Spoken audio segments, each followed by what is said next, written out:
20 eggs. For 19 kwai. The price is here. That is a great deal. Guys, this is Jingjing, and this is Dante, hey. This is Dante Munoz, a blogger from New York, popular for his contents on China and the US. China has become probably the most unlikely place in the world to have a famine now, thanks to their leadership and economic model that prioritizes the needs of their people and stability. We met in Beijing, and today we are going to buy some groceries in the supermarket. What will shock us the most?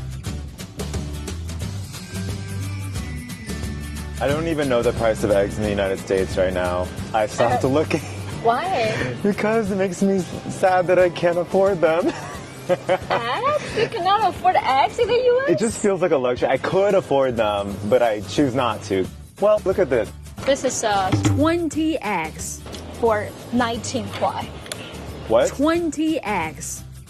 19 kwai. The price is here. I don't even know the math of how much that is, but that is not anything. That's all I know. That is a great deal.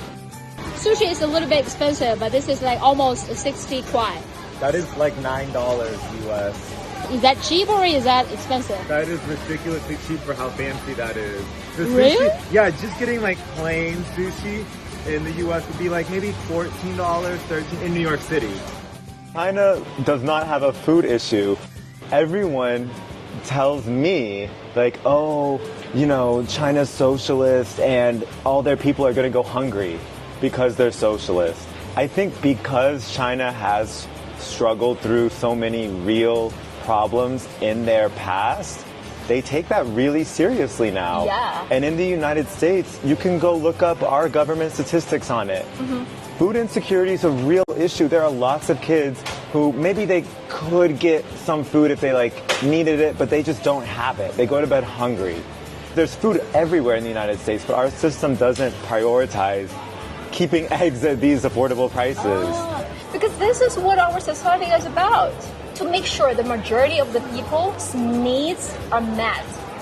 We don't need to worry about food, electricity, heating, water. The prices of electricity and gas and heating are very They're cheap. so low. I get So really low. pissed off when I see my Chinese friends' bills.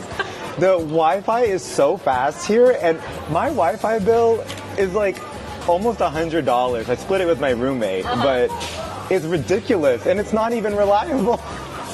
Everything here is affordable. It's true. And then the interesting thing is, maybe, yes, it does cost the government a good amount of money to provide these things to the people, but it's an investment. You invest in your people, and then they can do good things with their lives. Exactly. And you see it.